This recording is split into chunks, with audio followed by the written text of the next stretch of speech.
The chess pieces are actually rubber figures wired with movable joints. Using stop-action photography, every movement of the creatures is filmed one frame at a time.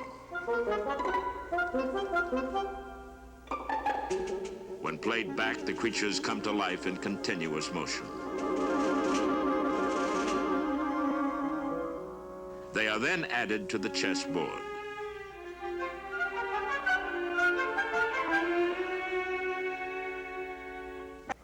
The Falcon, in which the intrepid adventurers are traveling, is in fact a model. Designed and built by a Hollywood special effects house, it is photographed by a computer-controlled camera.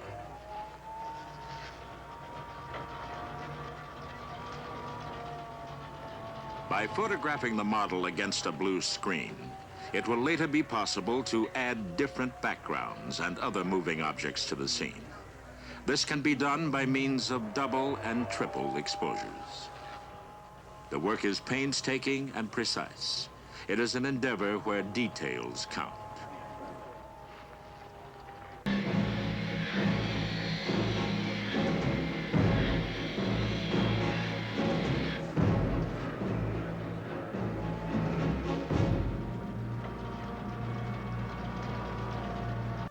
To match the director's concept for this scene, without actually building a huge and expensive set, the filmmakers resort to what is called a glass painting shot. Thousands of miles from the stage in England, a California artist paints a background on glass that will later surround the scene in which Alec Guinness appears. A blank spot is left on the glass painting for the live-action scene filmed on the London stage. The glass painting is then photographed, and the scene with Alec Guinness will be incorporated within it. The final effect is a masterful illusion.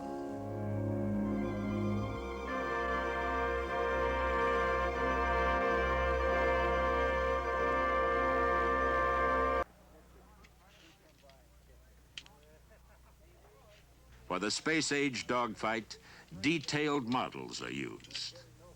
With the computer controls developed especially for Star Wars, it was possible to film the elements for this sequence with a freedom never before exercised in motion picture production.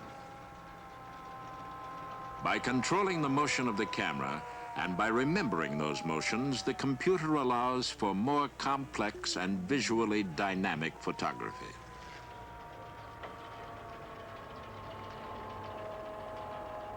Again, the models are photographed against blue screen to allow for the placement of other elements into the scene.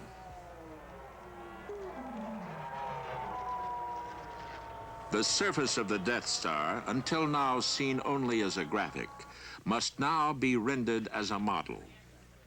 To effect attacks on the model by the rebel planes, explosions are sometimes triggered by primitive mechanisms. Similarly, the miniature planes are wired with small charges.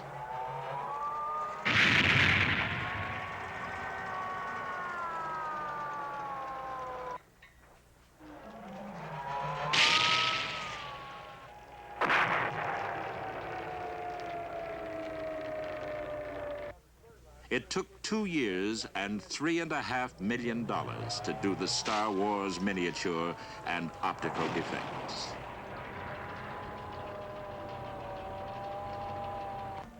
This camera provides a pilot's eye view of an attack on the Death Star.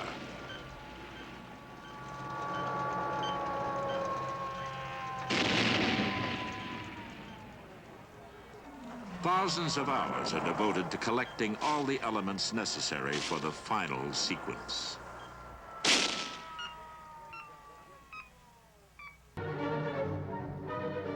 It's about painstaking craftsmanship. It's about the teamwork required to place a dream on film. To make my Tauntaun move, a miniature of her with a model of me aboard had to be created. That was then photographed one frame at a time through a process known as stop-motion photography at our special effects studio near San Francisco. Okay.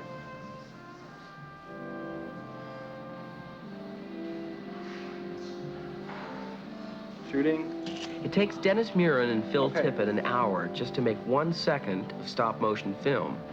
The adjustments between frames of all the tiny moving parts are minuscule, but projected at the proper speed, 24 frames per second. These individual movements will flow seamlessly together. They're actually models which can be carried in the palm of your hand. They were filmed against background paintings and snowscapes months later. The models came in several sizes to match the scale of different live-action shots. The artificial snow is made out of baking soda and microscopic glass bubbles. It took 9 months to design and build these models. Dennis Murin does the stop-motion photography. The animator is John Bird.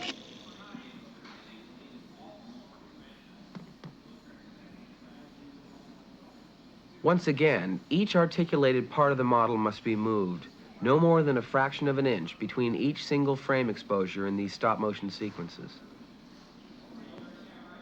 The animators shot motion studies of animals in order to perfect the movements of their models. The snow walkers followed in this elephant's footsteps.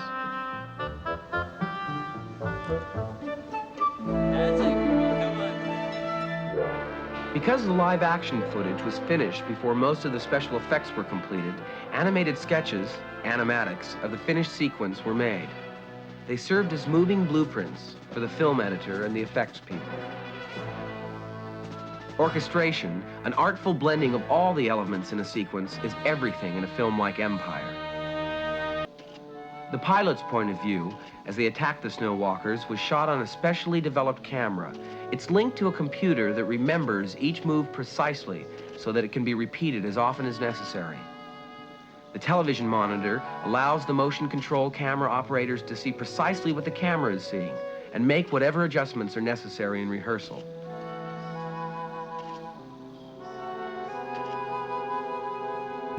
The speeder's flybys were done with models against a blue screen. The blue screen provides a neutral background so that still more elements can be added to the shot later. This speeder is one of the planes taking part in the snow battle. What the special effects people are doing under Richard Edlund's direction is arranging for it to be blown out of the sky. Okay, why don't we hit the blue screen? Okay, that's, hold. Okay, right there. Okay, back up to the next position. This model is specially constructed so that it can carry a small explosive charge and break apart when it's fired. All right, let her go. The explosion will be triggered electrically. Bang! Yeah, right. That's it. Okay, should we load it? The explosive charge is a secret concoction formulated to explode spectacularly and burn colorfully. The shot will be made by a high-speed camera that will, in effect, extend the shot so that the small model will look like a full-scale plane under realistic attack. Set her down easy. The special effects team has worked 8 hours to create this shot. It will last just over 1 second on screen.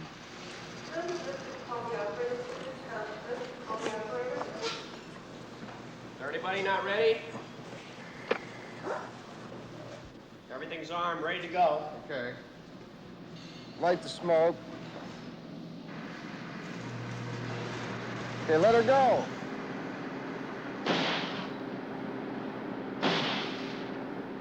To make sure the shot is recorded and to give the editor a choice of angles, it is covered by several cameras.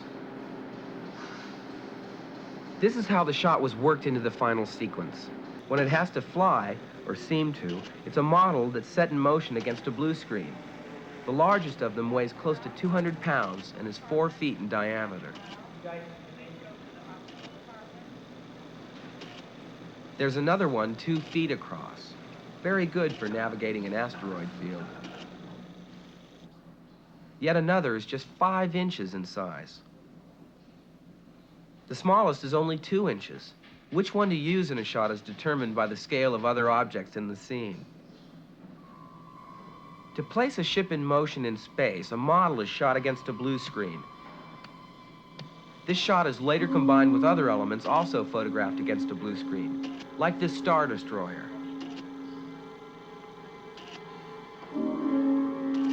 the Falcon being hit.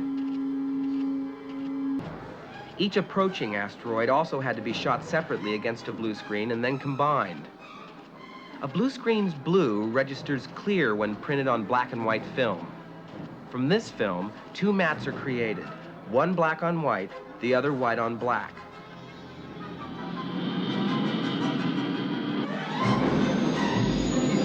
Superimposed on separate pieces of color film in printing, one mat generated by the blue screen prevents the foreground object from registering. The other does the same for the background. All the different elements created through blue screen photography must be perfectly aligned when the final composite color print is made. When all that work is done, a background and a foreground shot many months or miles apart can be joined undetectably.